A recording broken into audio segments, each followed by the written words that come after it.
Istilah pentingnya umat Islam itu harus melek politik. Istilah orang Islam harus ngerti bahwa kekuasaan itu penting dan harus dipegang oleh orang yang amanah.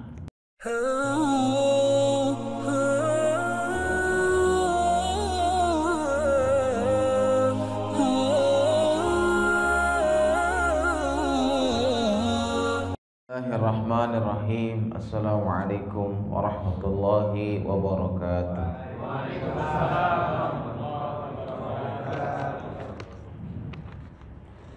Alhamdulillah, alhamdulillahilladzi hadana lihadza wa ma kunna linahtadiya laula an hadanallah. Asyhadu an la ilaha illallah wahdahu la syarikalah wa asyhadu anna Muhammadan abduhu wa rasuluh la nabiyya ba'dah. Allahumma salli wa sallim ala sayyidina Muhammadin wa ala alihi wa sahbihi ajma'in, amma ba'du.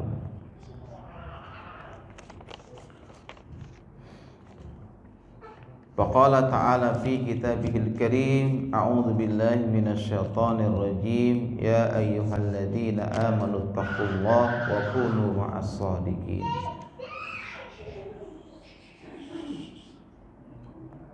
Para bapak, ibu-ibu, jamaah masjid Al-Muttaqin rahimakumullah. Alhamdulillah, kita bersyukur kepada Allah. Hari ini kita sudah memasuki awal bulan Dzulhijjah, di mana di bulan awal bulan Dzulhijjah ini banyak sekali amalan-amalan yang harus kita hidupkan. Di samping nanti ada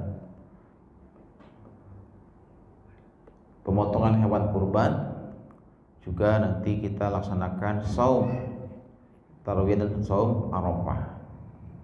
Nah, saya doakan para jamaah semoga diberikan Allah kemudahan untuk mengamalkan seluruh sunnah-sunnah yang dianjurkan. Amin ya rabbal alamin. Kalau kita mungkin tidak bisa berkurban karena belum ada rezekinya, paling tidak kita lakukan saum sunnahnya, ya. Yang masih muliakan, pada kesempatan malam hari ini kajian kita masih membahas kitab Sholihin, yaitu temanya memuliakan Nabi dan keluarganya. Dalam Al-Quran, Allah Subhanahu wa Ta'ala berfirman di surat Al-A'raf ayat yang ke-157, Allah berfirman, a'udzu billahi minasyaitonir rajim, falladzina amanu bihi wa azzaruhu. Terima kasih Pak ya. Falladzina amanu bihi wa azzaruhu. Dan orang-orang yang beriman kepada Nabi, ya, Nabi Muhammad, wa azzaruhu, dan mereka itu memuliakan nabinya. Ya, di konsekuensi kita beriman sama Nabi, kita harus memuliakan Nabi. Tak hanya memuliakan Nabi, tapi juga memuliakan ahlu baitnya, memuliakan zuriyahnya, keturunannya. Wa nasaruhu, dan mereka membelanya.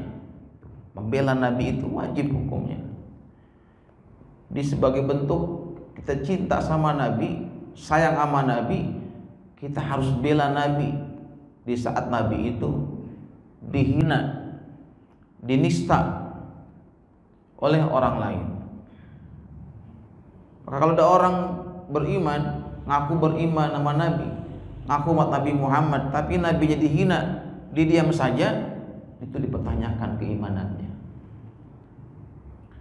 Nah, baru-baru ini kita dikejutkan dengan penistaan Nabi kita, ya, oleh kafe Holy Wing kalau nggak salah namanya, ya, di mana kafe itu menyandingkan Nabi, nama Nabi yang mulia disandingkan dengan barang najis, khamr.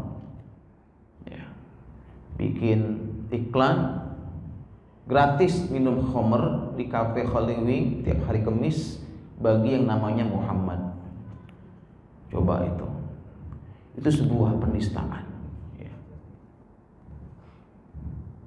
Dan kita apresiasi langkah Gubernur DKI Anies Baswedan dengan kekuasaan yang dimilikinya, dia tutup izin, dia cabut izin kafe ini. Ini ya, bahwasanya tanda tangan seorang penguasa, satu tanda tangan penguasa itu lebih efektif ketimbang 1000 fatwa ulama. Ulama berfatwa 1000 orang di Indonesia, tutup itu kafe 1000, belum tentu tutup Pak, belum tutup. Tapi satu orang penguasa, gubernur, nggak pakai ngomong banyak, tangan aja, tutup. Istilah pentingnya Mas Islam itu harus melek politik. Istilah orang Islam harus ngerti bahwa kekuasaan itu penting dan harus dipegang oleh orang yang amanah. Ini ya, jadi kita itu ya gak boleh diam saja jamaah sekalian. Gak boleh diam saja kalau kita itu, Nabi itu kita dihina. Karena Allah saja memuliakan Nabi. Allah yang menciptakan Nabi Muhammad itu memuliakan Nabi, memuji Nabi. Ya. Dipuji Nabi itu dengan bahasa, dengan firman-Nya, wa innaka la'ala khuluqin azim. Itu kan pujian Allah yang Allah berikan di Quran. Wa innaka la'ala khuluqin azim. Sungguhnya engkau, siapa engkaunya? Muhammad. Sungguhnya engkau Muhammad memiliki budi pekerti yang agung, khuluqun azim. Jadi Nabi itu level akhlaknya bukan lagi karimah, tapi akhlakun azimah. Nah, akhlak itu kan ada akhlak yang baik, ya, akhlak standar, ya, akhlak yang baik. Naik lagi level berikutnya, akhlak yang mulia, akhlakul karimah. Nah, Nabi itu udah sampai ke akhlakun azimah. Kalau akhlak yang baik ini Bu, misalkan Ibu dihina orang, ya, terus orang itu minta maaf, Ibu maafin, ya, itu akhlak yang baik. Kalau akhlak mulia gimana? Orang itu belum minta maaf, kita maafin. Itu mulia akhlaknya berarti. Sangat pemaaf, belum minta maaf, udah dimaafin. Maafin saya Bu, saya habis omongin Ibu, udah dimaafin. Nah, itu berarti Ibu akhlak yang karimah. Nah, kalau akhlakun azimah, orang yang sudah nyakitin kita bukan cuma dimaafin, dikasih hadiah, didoain, dikasih hadiah. Ini yang kita belum bisa nih. Ya Pak Alif, difitnah begini begitu, dituduh dia main dengan perempuan misalnya, gitu. Dibicarain, digosipin sama ibu-ibu, viral gitu ya. Terus dicari nih siapa nih orang ini, ketahuan Ibu Anu, datengin, ibu baik banget sama saya, terima kasih Ibu ya, udah gosipin saya, udah fitnah saya, terima kasih. Saya emang banyak salah Ibu, tapi yang Ibu tahu itu hanya kecil dari sekecil-kecil salah saya, yang lain masih banyak Bu. Ibu makasih banyak, saya maafin. Ini sebagai hadiahnya Bu, saya kasih 1 juta. Nah, itu akhlakun azimah tuh. Orang udah jahat sama kita maafin juga, dikasih hadiah. Nah, Nabi udah sampai situ akhlaknya. Ketika Nabi itu dicaci maki, nggak hanya itu diludahi, tapi orang yang caci maki dia, yang ludahin dia, bukan cuma dimaafin, dikasih hadiah. Saat orang itu sakit, didatengin sama Nabi, dibawain makanan yang enak-enak. Mana ada orang kayak gitu? Nggak ada, cuma Nabi kita Muhammad SAW. Nggak ada. Ya, cuma Rasulullah. Ya. Jadi Ya Mas muliakan. Jadi dalam Quran ini, kalau kita ngaku beriman kepada Allah, di sini ada 3 hal yang kita lakukan. Pertama tadi wa'azzaruhu, kita muliakan Nabi. Kita muliakan Nabi kita.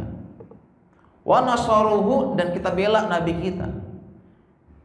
Jangan diam saja saat Nabi kita dihina. Yang ketiga, wattaba'u. Di sini wattaba'u, ya, an-nurul ladzi unzila ma'ahu, dan ittiba, mengikuti nur, yaitu cahaya, yaitu Al-Quran. Nur itu nama lain dari Quran. Mengikuti Al-Quran yang diturunkan kepadanya. Nah, kalau sudah kita lakukan 3 hal ini, kita beriman sama Nabi, kita muliakan Nabi, kita bela Nabi, dan kita ikuti petunjuk Nabi, maka kata Allah, faulaika humul muflihun, mereka itulah orang-orang yang beruntung. Jadi meskipun secara duniawi kita ini mungkin kalah ya, sama yang lain, secara materi kita nggak beruntung, tapi kalau kita beriman sama Nabi, kita muliakan Nabi kita bela Nabi kita ikuti petunjuk-petunjuknya, ajaran-ajarannya, Allah katakan itulah orang-orang yang beruntung. Nah, jemaah semuliakan, ini ya dalilnya, ya, Quran surat Al-A'raf 157 tentang pentingnya kita melakukan pembelaan terhadap Nabi kita saat Nabi kita itu ya dinista. Jadi kalau ada orang demo, ya, ada orang demo protes, ya, nabinya dihina, itu adalah ekspresi, itu adalah bentuk mereka itu cinta sama nabinya, sayang sama nabinya, ya, nggak terima, tersinggung saat nabinya dihina. Ya, jangan sampai kita terpengaruh gitu dengan apa namanya itu, dengan statement, dengan perkataan orang, demo itu bid'ah gitu, karena nggak ada dalilnya demo itu. Kan ada gitu, ya, ada sebelah sono gitulah, tetangga sebelah demo itu bid'ah. Kenapa? Nggak ada dalilnya. Padahal Rasulullah ketika mendengar ada seorang ibu-ibu di pasar, ibu tuh belanja di pasar, jilbabnya itu kan lebar. Tuh ada yang iseng orang Yahudi, jilbabnya diikat di tiang toko. Dia nggak sadar tuh ibu bahwa itu jilbabnya diikat di situ.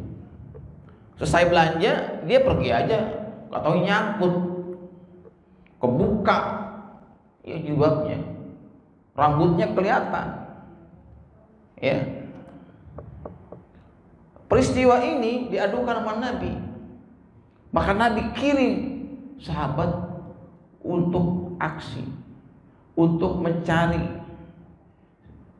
pelakunya gitu. Ini kan sebuah reaksi dari Rasulullah, bahwa Nabi itu kirim orang-orang untuk mencari siapa pelaku pelecehan seksual sampai melakukan apa namanya itu, hal seperti itu, sudah menodai kehormatan seorang wanita, membuka auratnya. Ini kan dalil bahwasanya Rasulullah melakukan aksi, ya. Jadi kalau orang itu bereaksi, ya, ketika saudaranya disakiti, ketika kehormatan dilanggar, ketika agamanya dihina, nabinya dihina, itu adalah tanda bahwa itulah iman yang benar. Ketimbang orang yang diam saja. Bahkan lebih parah lagi, ada orang Islam itu berpihak kepada penista agama. Ada nggak? Ada. Dulu ketika Ahok itu menista Al-Quran, ada nggak yang belain dia? Banyak nggak? Banyak. Nah, ini Pak yang jadi masalah tuh. Nah, hati-hati. Sifat-sifat orang munafik itu suka menolong orang-orang yang menista agama. Orang munafik itu suka membela penista agama. Ya. Di atas ciri-cirinya. Bahasa Qur'annya istihza. Istihza itu adalah tindakan memperolok-olok agama atau menista agama. Di Quran surat Al-Baqarah ya, itu Allah sebutkan, wa idza laqul ladzina amanu qalu amanna wa idza khalau ila syayatinihim qalu inna ma'akum innama nahnu mustahzi'un. Ya. Orang munafik itu kata Allah, jika mereka bertemu orang beriman, dia berkata, aku juga beriman sama kamu, samalah, saya juga orang muslim, bapak saya muslim, begitu. Saya juga sholat, begitu. Kan ada kayak gitu orang, ketika sudah ke pojok dia, saya dulu pesantren, gitu. Sama kamu, saya juga pas saya juga, ya, keluarga saya banyak kiai, begitu. Itu kalau sedang ketemu orang Islam, dia ngaku muslim, aku beriman, gitu. Wa iza khalau ila syaitin, tapi kalau dia nanti kumpul sama konco-konconya, sama teman-temannya tuh, kumpul lagi tuh, dia berkata, ya, apa katanya? Sesungguhnya aku bersama kalian. Kemarin ngapain di sono? Cuman main-main aja, coba basa-basi aja, gitu, ya. Nah seperti itu Pak. Jadi orang-orang munafik itu sifatnya suka mempermainkan agama. Termasuk mereka itu, ya, suka, ya, melakukan, ya, perbuatan-perbuatan yang justru, ya, melemahkan agamanya sendiri, ya. Nah ini hari ini zaman sekarang kayak gitu Pak, dan itu merupakan sebuah pekerjaan baru, profesi baru. Ya, hari ini dipelihara yang kayak gitu oleh negara, bahkan dibayar. Yang penting dia mau jelek-jelekin agamanya. Yang penting mau dia menjelek-jelekan ulamanya. Bayar tuh mahal, miliaran bayarannya. Yang penting dia mau jelek-jelekin agamanya. Nah, masya Allah tuh. Itu orang itu kalau mati gimana kira-kira ya? Kira-kira kalau mati itu orang itu? Orang Islam tapi justru menjelek-jelekin agama sendiri. Ada kan? Ada. Ya. Itu Abu Janda, itu kelompoknya kayak gitu, ya. Dan CS-CS-nya, ya. Nah, jemaah semuliakan, kemudian ayat yang kedua itu di Al-Ahzab ayat 33. Allah berfirman, "Innama yuridullahu liyuzhiba ankum rizza ahlal baiti wa yutahhirakum tathhira." Al-Ahzab ayat 33. Sesungguhnya Allah menginginkan untuk menghilangkan dari kalian, hai ahlul bait, dosa-dosa kalian, dan Allah ingin mensucikan kalian sebersih-bersihnya. Tuh, jadi Allah itu menyebutkan di sini langsung ahlal bait. Ya. Ada bahasa di sini ahlal bait. Sungguhnya Allah menghendaki untuk menghilangkan dari kalian dosa-dosa kalian, wahai ahlul bait, dan Allah menginginkan untuk mensucikan kalian sebersih-bersihnya dari kotoran dosa. Ya. Maka, ya, Abu Bakar As-Siddiq, ya, dalam sebuah riwayat dia berkata, irqabu Muhammadan fi ahli baitihi, rawahul Bukhari. Jagalah kemuliaan, kehormatan Nabi Muhammad SAW dan juga ahli baitnya. Ini hadis yang kedua, hadis bahwasanya kita disuruh menjaga kemuliaan, kehormatan Nabi Muhammad dan juga menjaga kehormatan ahli baitnya, keluarga besarnya, keturunannya, zuriyahnya. Ya.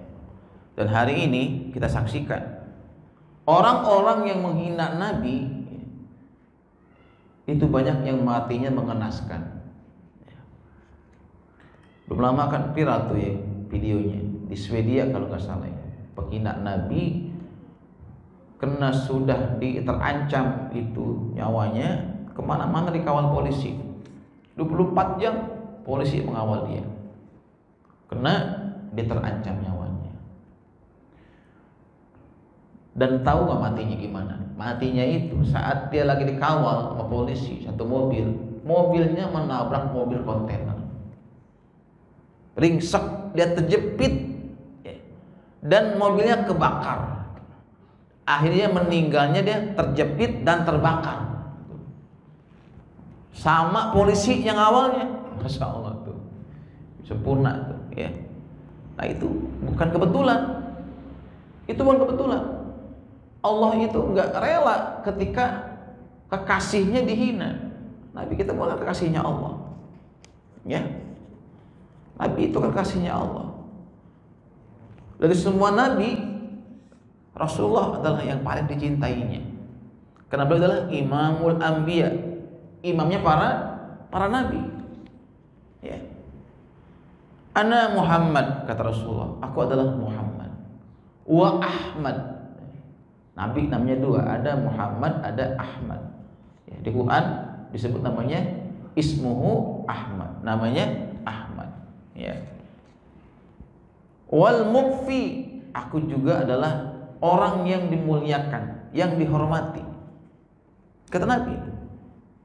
Wal hasiru, dan aku adalah orang yang nanti menghimpun manusia di hari kiamat.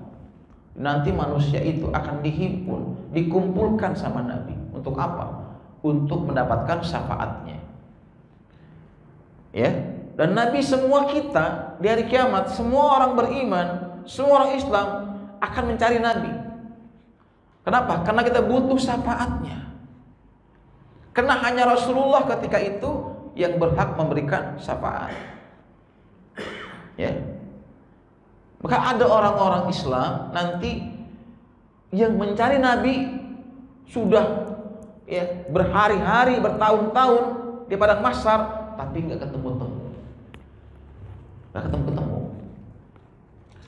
Bahkan ada yang sudah ketemu sama Nabi, tapi Nabi nggak menyambutnya. Bahkan Nabi nggak menoleh ikut kepadanya, nggak menoleh, nggak mau menemuinya. Kenapa? Ya, karena Nabi udah tahu. Ya, udah tahu ya apa perbuatannya suatu di dunia. Nah, makanya penting sekali bagi kita jemaah sekalian, kalau kita pengen nanti bertemu Nabi di telaganya, bertemu Nabi nanti ya di yaumil kiamah, sekarang kita harus tunjukkan kecintaan kita kepada Nabi dengan membelanya, dengan mensiarkan agamanya, dengan banyak menghidupkan sunnah-sunnahnya, dengan banyak salawat kepadanya. Ini cara kita mencintai Nabi kita Muhammad Sallallahu Alaihi Wasallam. Ya. Wa nabiyyu taubati, dan aku adalah Nabi yang menyeru untuk taubat kepada semua manusia. Wa nabiyyur rahmah, dan aku adalah nabi penyebar rahmat.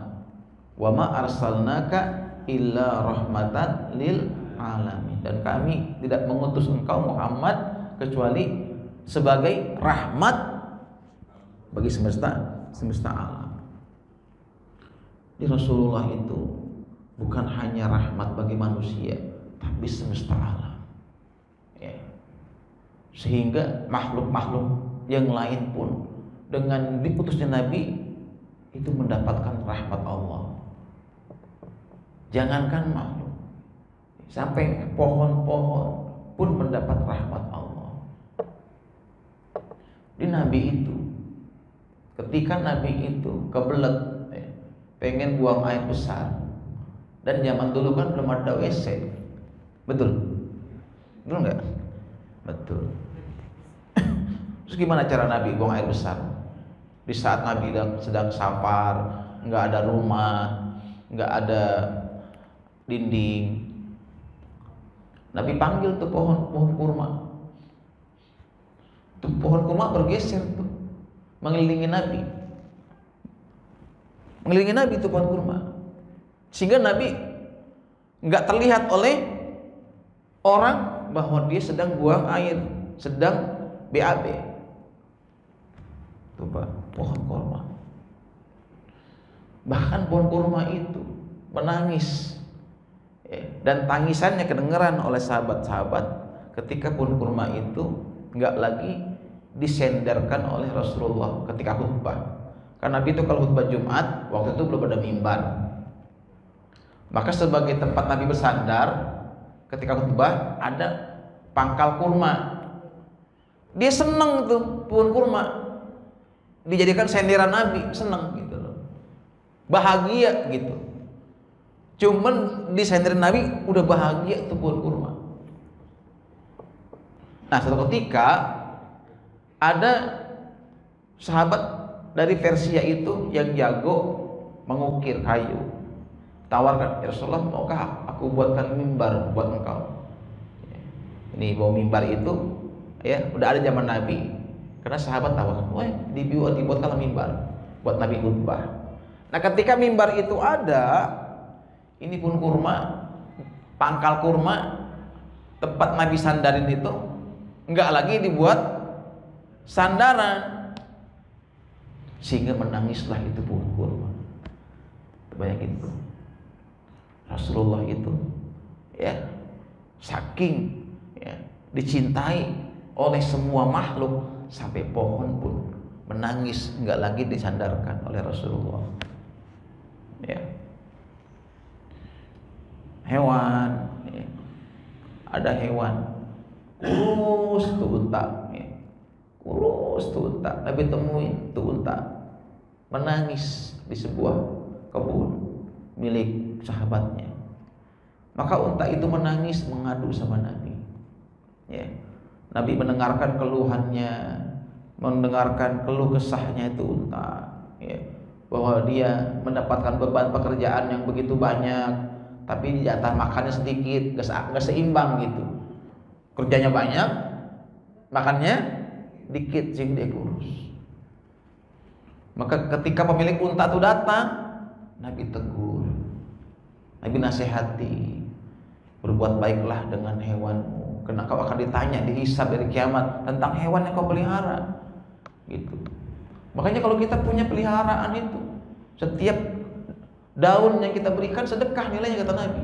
Kita punya kambing, punya kuda, punya sapi, kita kasih makan itu, dihitung setiap daun yang diberikan sedekah. Masya Allah tuh. Nanti nih punya sapi kurban, ya, jangan dibeli doang, dikasih makan. Jangan Pak Ustadz, misal dipotong, nah kalau nggak dikasih makan, kalau belum dipotong dia lapar, dikasih makan. Jangan mentang-mentang mau dipotong besok disuruh puasa tuh sapi. Jangan Pak, nggak boleh. Jolim kita sama sapi kalau gitu. Islam ini agama rahmatan lil alamin. Dia kan potongnya besok, malam kan dia masih ada jatah makan, kasih makan malam dia. Iya. Bahkan saking mulianya Islam, dilarang kita itu menyembelih hewan di depan temennya. Ada nggak video itu viral? Unta nangis. Unta itu menangis, kenapa? Karena dia melihat temannya dipotong di sampingnya dan dicacah-cacah dagingnya. Itu nangis tuh unta. Hewan juga punya apa? Punya perasaan, Pak. Serius, Pak. Jadi adab nih ya. Adab kita menyembelih hewan kurban, gak boleh disembelih di depan temennya. Kambing nih, sembelih, itu ngantri dia di situ, dipotong, liatin dia, mbak, pinggir ngantri. Ya giliran gua dan nih, gua habis ini deh gitu kan. Itu nggak boleh, nggak boleh. Selesaikan dulu, itu selesai, potong, ya, baru ambil gitu. Jangan kambing itu masih ini lagi sembelih, ini udah ngantri di sini, dia ngeliatin aja, dan dia jadi panik tuh kambing, lompat-lompatannya nggak boleh Pak. Saya pernah tuh ngalamin ya, makanya itu pelajaran. Sapi itu disembelih nggak jauh dari temannya, dia panik, muter. Karena waktu itu diikatnya di pohon pisang gede gitu, itu kecabut Pak pohon pisang. Sapi itu lepas, lari sekenceng-kencengnya. Kita kejar tuh Pak, dia bisa berdiri begini tuh sapi, begini marah. Waduh, Masya Allah, alamin tuh Pak saya. Masuk ke rumah orang tuh, badukin bawa tuh, ngamuk, mobil orang di iniin, wah Masya Allah. Datang polisi, Ustadz tembak aja ya. Oh jangan Pak, main tembak aja gitu. Ini polisi ngambil, ini bahaya nih Pak gitu. Ya bahaya tembak. Waduh, enggak, jangan tembak. Saya telepon dulu nih yang merah sapi ini, saya ada nomor teleponnya. Rumahnya Cikunir tuh, Pak Jupri namanya. Bang Jupri, sapi ngamuk nih. Tolong ya, siapa yang melihara sapi ini? Mungkin kalau yang melihara dia nurut gitu kan. Datang tuh yang melihara, dia ngasih makan dia. Bener Pak, karena dia udah akrab sama sapi itu, dia ngasih makan. Sapi itu nurut tepak-tepak gitu. Dia naikin lagi ke mobil, mau aja tuh sapi. Ya Allah gitu Pak. Dan udah kenal dia kan, mungkin tiap hari dikasih makan gitu ya, dimandiin, ini udah akrab gitu Pak. Nurut gitu loh sama kita Pak, karena emang kita nggak kenal sama kita ya. Udah ngamuk berdiri Pak, kita udah terekam. Baru itu saya ingat sapi bisa berdiri begitu Pak, kayak kuda gitu, matanya merah, wah, jerudukin semua orang. Saya pernah naik pohon waktu itu, takut tadi. Beneran saya pernah naik pohon Pak, pernah iya, ya Allah Rabbi. Ini sejak saat itu saya ketika diamanai hewan kurban, motong, saya potong jarak yang jauh-jauh. Dia jangan sampai ngeliat satu sana gitu. Kambing juga begitu, ya. Begitu etikanya, ya. Kenapa? Jangan sampai kita, kata Nabi larang, jangan sampai kamu ya menyembelih 2 kali hewan kurbanmu. Artinya sebelum disembelih dia udah merasakan apa tuh kayak disembelih gitu. Karena udah ngingatin temannya disembelih gitu. Itu dia udah tersiksa itu. Nih teman disembelih dia tersiksa. Begitu ya, Masya Allah. Itu ya. Nah, jemaah saya muliakan. Kemudian dalam sebuah hadis dari Yazid bin Hayyan, ya, di sini disebutkan, ya,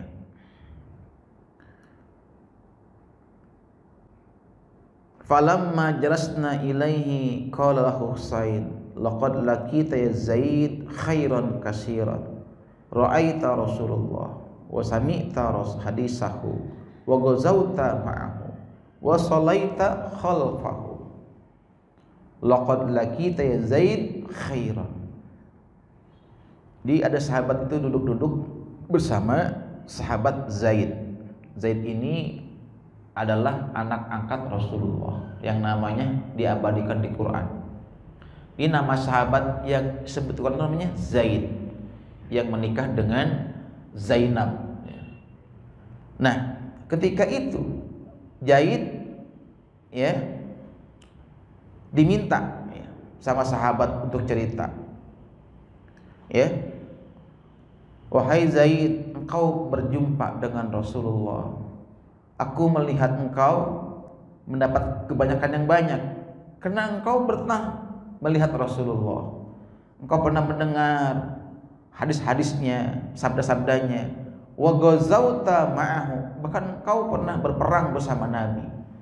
Wa shallaita khalfahu, bahkan engkau salat bersama Nabi, di belakang Nabi. laqad lakita ya Zaid khairan kasiran, dan aku menyaksikan engkau ini mendapatkan banyak kebaikan. Hadasna ya Zaid ma sami'ta min Rasulullah, maka ceritakanlah kepada kami ya Zaid apa yang kau pernah dengar dari Rasulullah. Maka Zaid menjawab, ya bna akhi, wahai saudaraku, wallahi demi Allah, laqad kabirat sinni, sungguh usiaku sudah lanjut, ya, kata Zaid. Wa qaduma ahdi, dan telah lama aku ditinggalkan oleh Nabi, lama udah masanya. Wa nasitu ba'dalladzi kuntu aimi Rasulullah, dan aku udah lupa dengan apa yang pernah disampaikan Rasulullah. Ya. Pama hadaskum bakbalu, maka apa yang aku sampaikan nanti ya terimalah. Wa mala fala takallafu bini, tapi kalau aku tidak sampaikan jangan bebani aku di luar kesanggupanku. Summa qala, dan dia berkata, siapa? Zaid. Qama Rasulullah, satu ketika Rasulullah itu berdiri, fina khatiban, dia Nabi khutbah, ya, bima yud'a khumma baina Makkah wal Madinah, di sebuah tempat namanya Khumma antara Makkah dan Madinah. Fahamidallah, Nabi memuji Allah, wa asna alaihi, menyanjung Allah, wa wa'iza wa zakara, Nabi juga memberikan mau'izah, memberikan peringatan kepada kami. Summa qala, dan Nabi bersabda, amma ba'du, ala ayyuhan nas, wahai manusia, fa innama ana basharun yusika ayyatiya rasul rabbi fa'ajiba, sungguhnya aku ini manusia seperti kalian, dan aku khawatir sebentar lagi utusan Allah, malaikat maut, akan mencabut nyawaku. Wa ana tariku fikum saqalain, dan aku tinggalkan kepadamu dua hal. Awaluhuma kitabullah, yang pertama adalah kitabullah, fihil huda wan nur, dalamnya ada hidayah dan cahaya. Fakhuzu bi kitabillah, maka pegang teguhlah kitabullah, wastamsiku bihi, dan hendaklah kalian berpedoman kepadanya, pegang kuat erat-erat dengannya. Fahassa ala kitabillah wa raghaba fihi, summa qala wa ahlu baiti, dan Nabi bersabda, dan kedua ahlu baiti, keluargaku, ya. Uzakirukumullah bi al baiti, aku ingatkan kalian, ya, agar berbaik-baiklah kepada keluargaku, ya, kepada ahli baitku. Nah, ini adalah pesan Nabi, ya, kepada sahabat-sahabatnya ketika itu. Ya, di samping kita diwajibkan untuk berpegang teguh dengan Al-Quran, ya, kitabullah dan sunnah Rasulnya, Nabi juga berpesan kepada kita agar kita itu memuliakan dan, ya, menghormati ahlu baitnya, yaitu keluarga beliau. Dan sampai hari ini zuriyah beliau, keluarga Nabi masih ada, ya, nggak putus nasabnya. Ini keistimewaan Nabi, ya. Kalau Nabi yang lain kan itu nasabnya putus, ya, nasabnya nggak sampai kayak Rasulullah gitu. Kayak misalkan Nabi Musa, ya, siapa yang nasabnya sampai ke Musa, ya, kayak Nabi Yusuf, ya kan. Tapi kalau Rasulullah itu nasabnya nggak putus, karena ini sudah merupakan kelebihan keistimewaan Nabi, ya, yang Allah berikan pada Nabi, itu nasabnya nggak putus, nyambung terus, ya, sampai hari ini, ya. Dan nanti di hari kiamat, menjelang hari kiamat, Allah menguji bahwa juriyah Nabi ini akan dimusuhi, ya, akan mengalami banyak penderitaan, sebagaimana yang dialami oleh kakeknya sebelumnya, yaitu Hasan dan Husain. Hasan itu ahlu bait Nabi dari keturunan Ali bin Abi Thalib. Itu meninggalnya diracun, ya kan? Diracun. Nah, Husain meninggalnya di apa? dibunuh di Karbala, dipenggal lehernya, tendang-tendang tuh lehernya kayak bola. Ingin coba zuriyah Nabi, ya, mulutnya ditusuk dengan tombak, dan ludahnya Nabi pernah menyatu dengan ludahnya Husain. Tapi mulut Husain yang banyak berzikir itu ditusuk dengan tombak. Ya, Masya Allah. Dan orang yang membunuh Husain itu matinya mengenaskan, matinya mengerikan. Ya. Kalau kita bicaranya, ya. Dan nggak ada satu orang pun yang mau memberi nama dengan nama pembunuh Husain. Ya. Namanya Samir kalau nggak salah, ya, pembunuh Husain itu. Apa sekarang nggak ada orang yang kasih nama Samir? Seperti orang yang nggak mau ngasih nama Fir'aun, ya, nggak ada kan? Ada nggak Fir'aun namanya? Qarun ada nggak? Nggak ada, gitu, ya. Jadi, jemaah saya muliakan, kita, ya, beriman nama Nabi ada konsekuensinya, jemaah sekalian. Nggak cukup kita hanya aku beriman, tapi kita wajib memuliakannya, kita wajib membelanya, menolongnya. Dan kita wajib ittiba, mengikuti ajarannya. Dan insya Allah, ya, melalui majlis ini kita berusaha dikit demi sedikit kita, ya, aplikasikan, kita amalkan sunnah-sunnah beliau. Amin ya rabbal alamin. Ini barangkali materi yang perlu sampaikan pada malam hari ini. Semoga bisa menambah cinta kita kepada Rasulullah. Dan cinta kita sama Nabi, ya, tidak akan mendapatkan pengakuan sebelum kita mencintai Rasulullah di atas segalanya. La yu'minu ahadukum, kata Nabi, tidak sempurna iman kalian hatta akuna ahabba ilaih, sehingga aku lebih dicintainya, ya, melebihi, ya, min waladihi, dari anak-anaknya, walihi, dan juga kedua orang tuanya, wan nasi ajmain, dan bahkan seluruh manusia. Hadis ini sahih Muslim.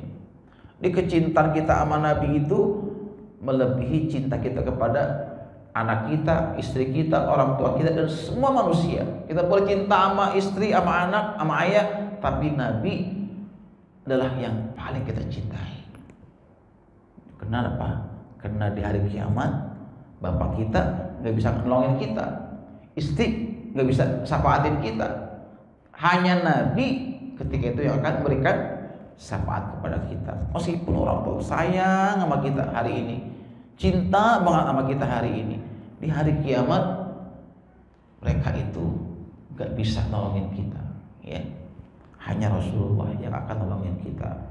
Nah, mudah-mudahan kita mendapatkan syafaat Rasulullah di hari kiamat. Amin ya rabbal alamin. Baik jemaah sekalian, kalau ada yang mau bertanya dipersilakan. Tafadhol yang mau nanya. Gimana Pak Karang Isa? Masuk belum? Hah? Ya, silakan yang mau nanya. Tafadhol. Ya, silakan Pak yang mau nanya. Ibu-ibu.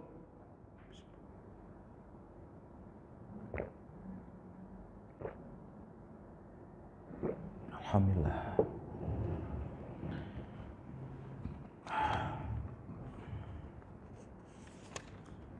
Ada? Oh, di sini dapat berapa sapi? Balik? Hah? 14. Subhanallah, luar biasa. Tadi pagi saya ngisi di masjid Al Kausar Nusa Indah, baru dapat 5. Terus saya pindah lagi ngisi di Akhwah pas duhanya, dapat 5 juga. Di sini 14, luar biasa. Lu tahun lalu berapa? Kemarin? Hah? 14. Ini kayak lebih ya? Emang segitu? Ya, Masya Allah.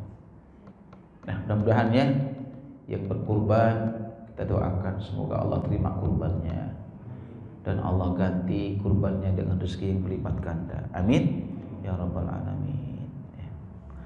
Baik, sampai di sini ya kita tutup dengan baca doa. Subhanaka Allahumma wa bihamdika asyhadu an la ilaha illa anta astaghfiruka wa atubu ilaik.